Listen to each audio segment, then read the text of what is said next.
The fastest way to disprove the modern tithing requirement that so many preachers try to put on their congregations, there's a very quick way to show a person that they really don't have a scriptural leg to stand on.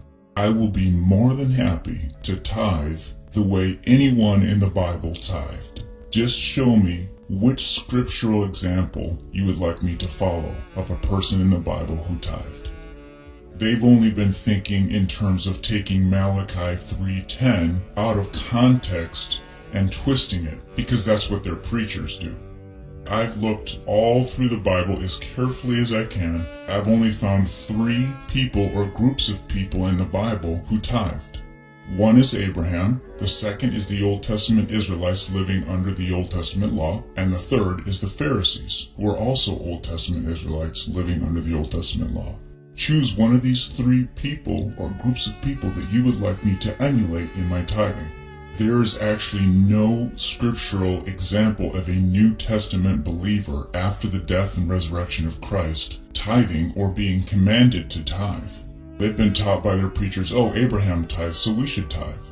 You should tithe like Abraham tithed. All right, how many times in his life did Abraham tithe? Did Abraham tithe regularly on his income? The Bible says Abraham had lots of silver, lots of gold, lots of wealth, lots of income. Did he ever tithe on that? How many times in his life did Abraham tithe?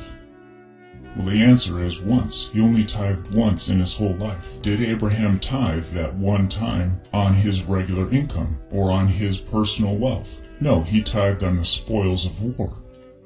I'll be more than happy to tithe the way Abraham tithed. I'll just make sure I tithe only one time in my whole life, maximum. And if I tithe, I'll make sure it's on the spoils of war. If I ever take over another country or another person's stuff in battle, I'll make sure I give 10% of it to God one time. So I'll be happy to tithe the way Abraham tithed.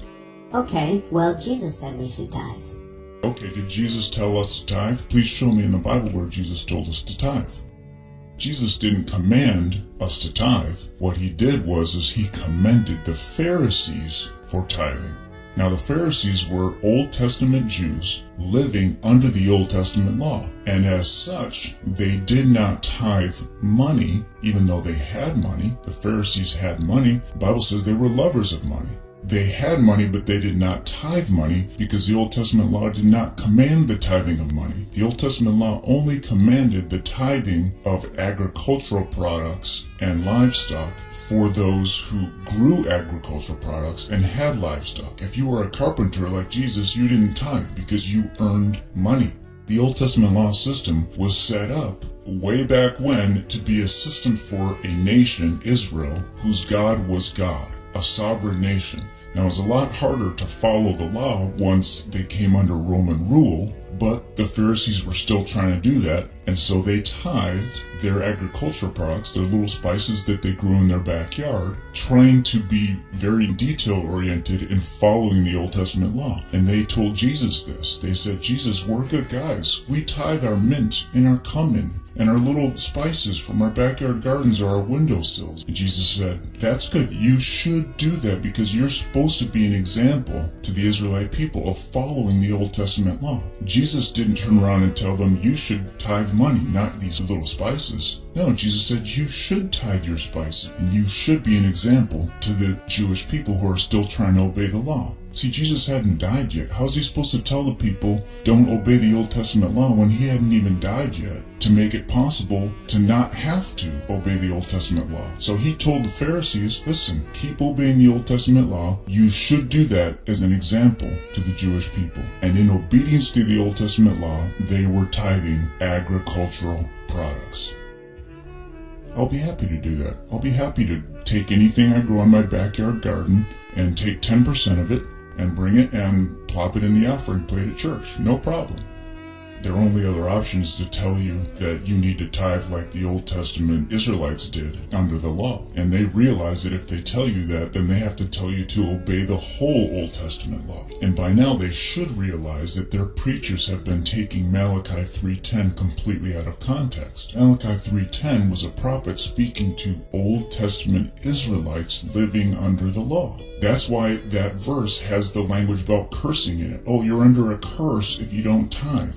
Malachi was not talking to modern New Testament believers. He was talking to Israelites living under the law, and God told the Israelites when he gave them the Old Testament law of Moses. He told them right from the beginning, this is the whole deal with the law, guys. You obey all these things, you'll be blessed. You don't obey them, you'll be cursed. So that's why it was appropriate for Malachi to tell the ancient Israelite farmers and ranchers, you guys are under a curse because you're not obeying the Old Testament law of Moses. That was the whole thing about the law.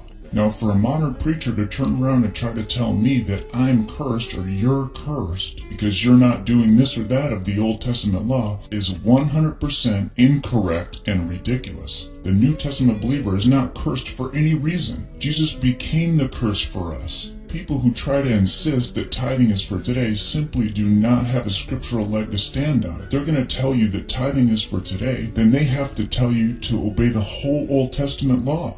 Oh, Abraham tithed, so he was before the law, and that means you have to tithe. Fine, I'll tithe the way Abraham tithed. I'll tithe one time in my whole life on the spoils of war. That's the only people who tithe in the Bible. That's all there is to it. Thanks for listening.